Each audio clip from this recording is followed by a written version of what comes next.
Радио «Дом». Наша жизнь, наша музыка, наши люди.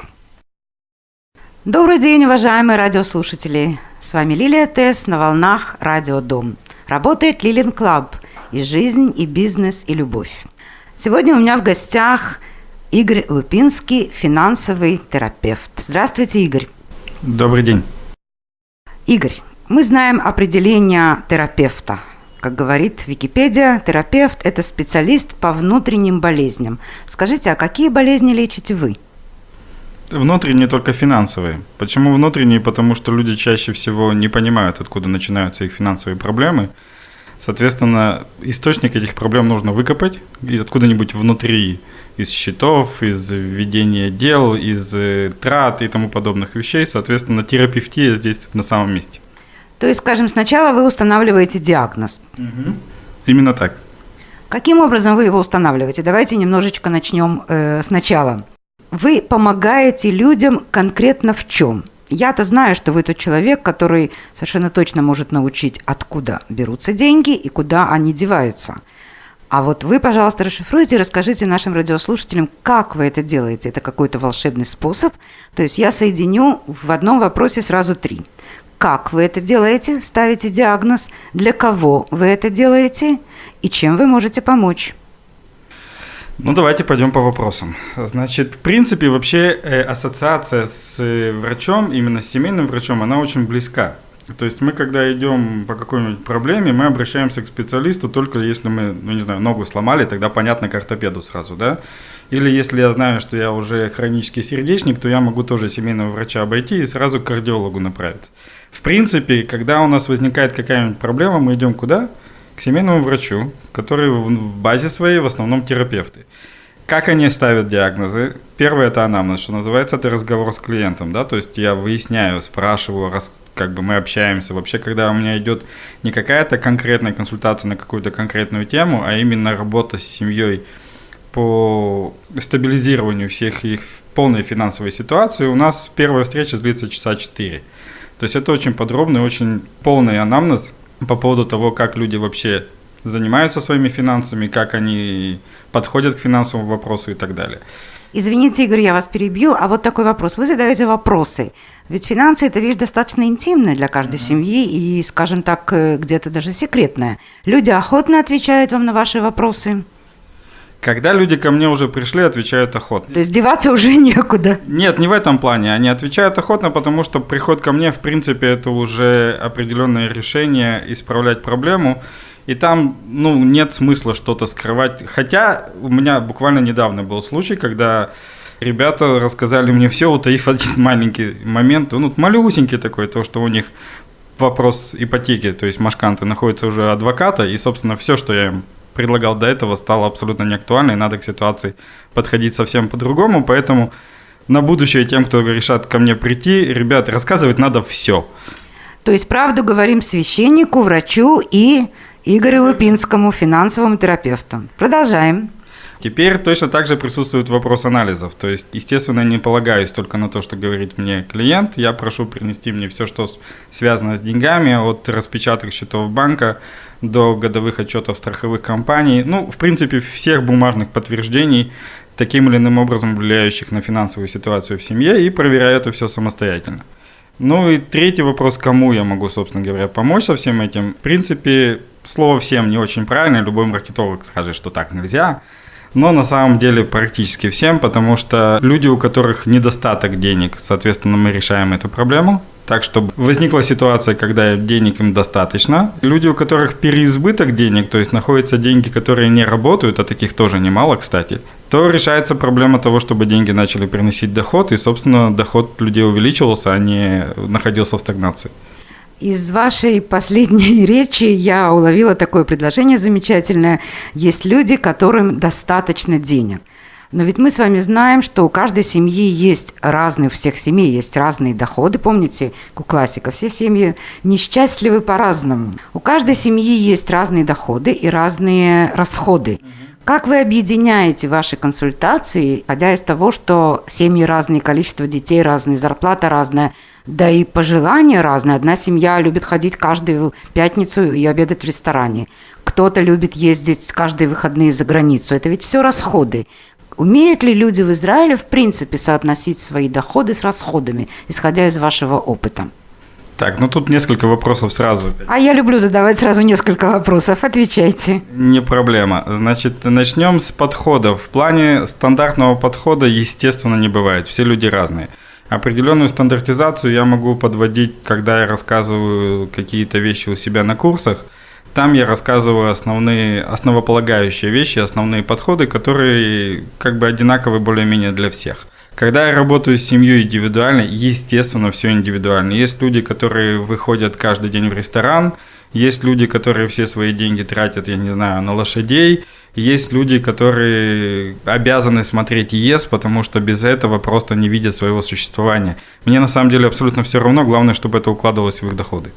Я никого не засовываю в одинаковый какой-то отдельный дверной проем, куда должны попасть все.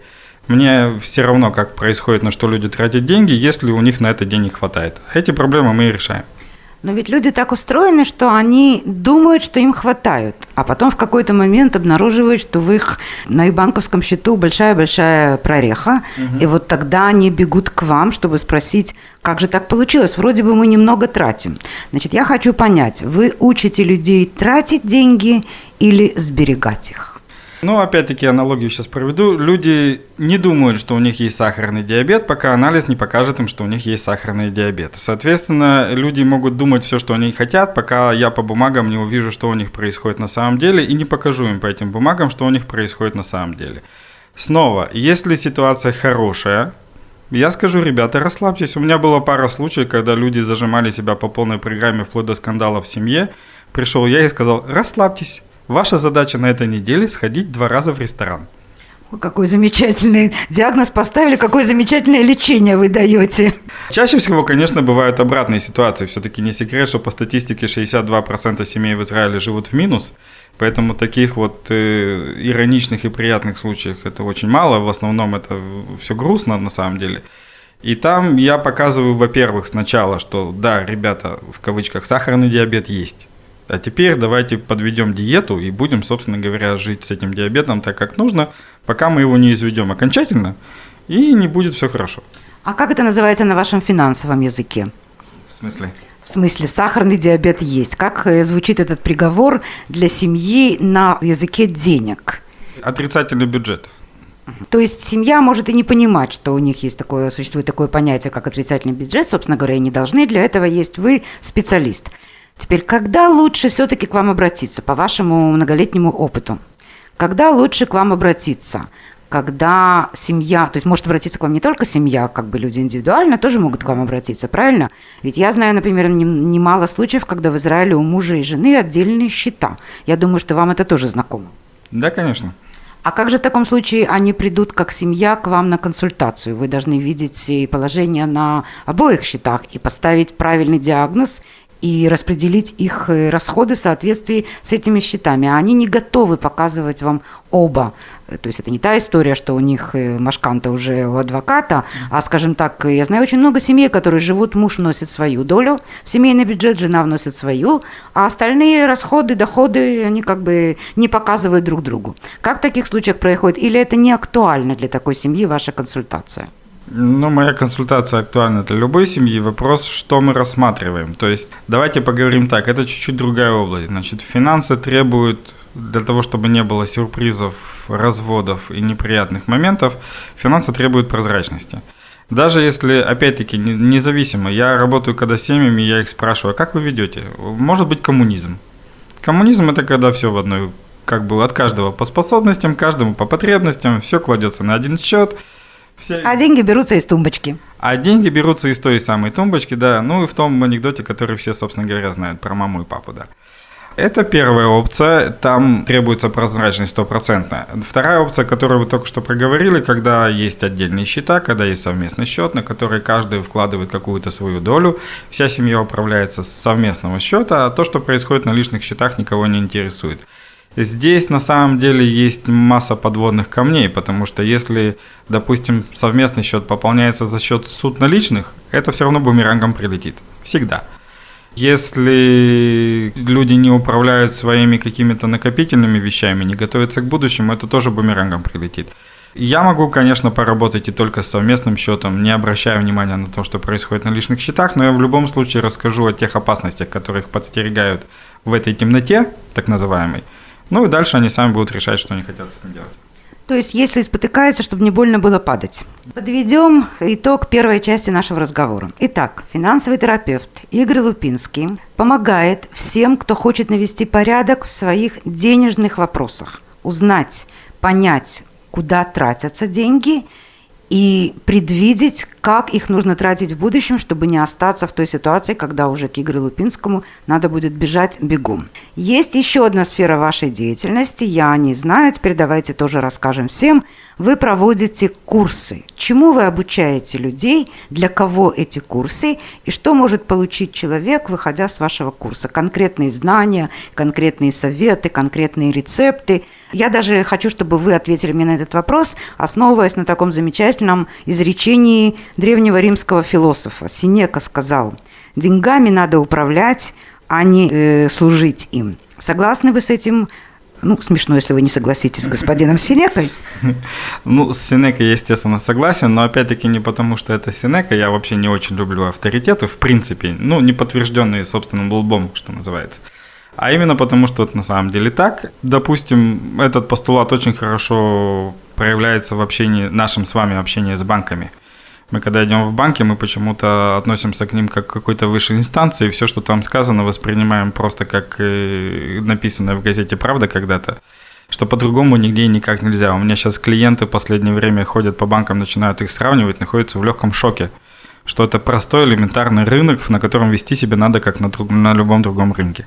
Но ведь в банке сидит тоже пкида, как мы называем ее, которая, я знаю из своего опыта, которая тоже не всегда великий мастер в искусствах, в денежных вопросах. Поэтому если приходит клиент, который понимает в этом что-то, ему легко с ней разговаривать. А если обычный человек не понимает в вопросах машканты, в вопросах суд, вот тогда вы нужны ему для переговоров с банком. Вот тогда этот человек сначала придет ко мне на курс. На ваш вопрос по поводу того, что происходит на курсе я учу, во всяком случае, в той редакции, в которой он был весь последний год, я учу алфавиту.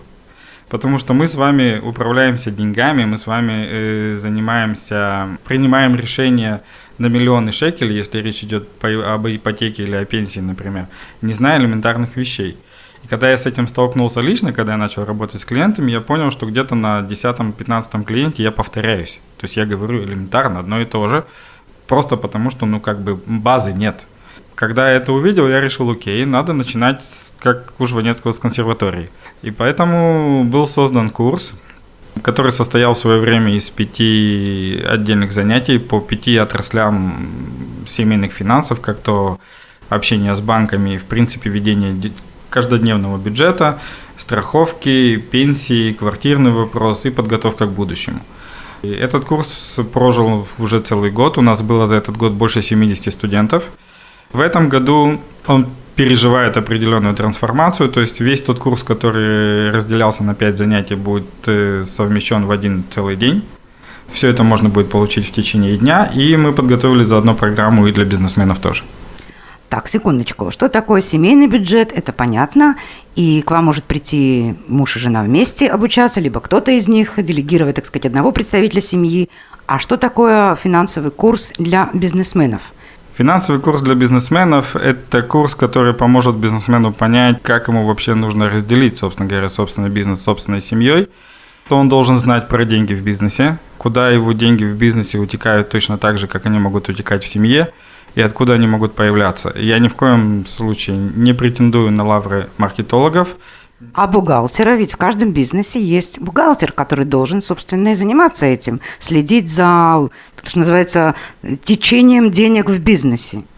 Бухгалтер, опять-таки, не хочу никого обидеть, но работа бухгалтера именно отслеживающего органа. То есть его задача записать, что есть, сделать правильный отчет, и, в принципе, все. Ну и представить тебя в налоговых органах. То, что многие бухгалтеры иногда выходят за рамки своих обязанностей и рекомендуют клиенту определенные вещи, это хорошо, это шикарный человеческий фактор, но это вовсе не их работа. Поэтому очень многие бизнесмены, которые ждут от них этого, не получают и, собственно говоря, делают огромное количество ошибок. Понятно. Значит, подводим итоги. Игорь Лупинский, финансовый терапевт, предлагает свою помощь семьям в наведении порядка в семейном бюджете. Игорь Лупинский, финансовый терапевт, предлагает свою помощь бизнесменам в наведении порядка в бюджете бизнеса. Игорь Лупинский знает, куда уходят деньги. Скажите, Игорь, а вы знаете, откуда их взять? Я знаю, как их взять, а откуда уже абсолютно не важно на самом деле. У меня есть формула, что деньги – это знания, помноженные на мотивацию. А ваш курс очень сложный, вот скажем, для людей, которые, 2 плюс 2 умеют складывать, но не более того. Вы оперируете какими-то определенными бухгалтерскими терминами, математическими формулами. То есть под силу ли обычному человеку с гуманитарным образованием, который терпеть ненавидит математические формулы, счет и все остальное, осилить ваш курс? Ему именно ко мне. Потому что не я это придумал, это говорят люди, которые были у меня на курсе, чем, естественно, я им очень благодарен. Но после моих курсов в таких вопросах, как, например, страховки или пенсии, им удалось перевести своих собственных страховых агентов с русского на русский. Я объясняю сложные вещи максимально простым языком для того, чтобы людям, которые не привыкли и тем более не любят к этому подходить близко, было хотя бы не страшно туда заглянуть. Принято. Теперь нам нужно объяснить самую важную часть. Где вас искать? Вот тут я всегда прошу моего гостя сказать волшебную фразу «Ищите меня на Фейсбуке». Только теперь уточните, где именно. Вы можете сказать ваш телефон, мы потом обязательно повторим его в видеоролике, который будет и прилагаться к нашему аудиоинтервью, все ваши контактные данные, название бизнес-страницы. И я уверена, что после выхода этого интервью в эфир люди побегут вас искать. Искать меня, естественно, надо в Фейсбуке. Это очень хороший инструмент. В Фейсбуке есть страница, которая называется «Где мои деньги?». Это страница нашего курса, и с нее, в принципе, имеет смысл начинать. Идеально это написать личное сообщение в том же самом Фейсбуке. Можно найти меня в Фейсбуке, это Игорь Лупинский. Выскакивает сразу, вы только букву «ИГ» наберете. То же самое личное сообщение. Телефон я могу свой продиктовать, но дозвониться до меня будет достаточно тяжело. Тогда не диктуйте. Тогда будем писать и искать вас на вашей странице. У меня в гостях финансовый терапевт Игорь Лупинский, который знает о деньгах все и расскажет это вам. И по традиции каждый мой гость может заказать и передать музыкальный привет. Кому вы хотите передать свой музыкальный привет, какую песню вы хотите, чтобы мы исполнили. Ваши пожелания, пожалуйста. Музыкальный привет я хочу передать, скажем так, двояко. И своим клиентам для поддержания морального духа, и своим потенциальным клиентам, которые еще на что-то не решились. Я человек 80-х, поэтому у меня есть обожаемая мной группа, это бит-квартет «Секрет». И замечательная их песня «Блюз бродячих собак». Я буду только рад. Принимается. И у меня в гостях был Игорь Лупинский, финансовый терапевт, который не только ставит диагноз, но и лечит всех тех, у кого нет денег. И тогда вы будете здоровыми. А как мы знаем, счастье ведь не в деньгах. И даже не в их количестве. Счастье – это не думать о деньгах. Прекрасно. Пусть об этом думает Игорь Лупинский. Большое спасибо вам за интересный рассказ. Мне немножко было даже сложно подготовиться, потому что я как раз из тех гуманитариев, которым более чем 2 плюс 2 уже не складываю. Но я буду знать, к кому обратиться. Приходите к нам еще, Игорь. Спасибо огромное, обязательно приду. Living Club на сегодня заканчивает свою работу. С вами была Лилия Тесс на волнах Радио Дом. И жизнь, и бизнес, и любовь. Радио Дом. Наша музыка, наша жизнь, наши люди. До встречи, друзья.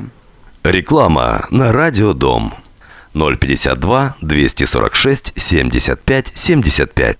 О вас узнает вся страна.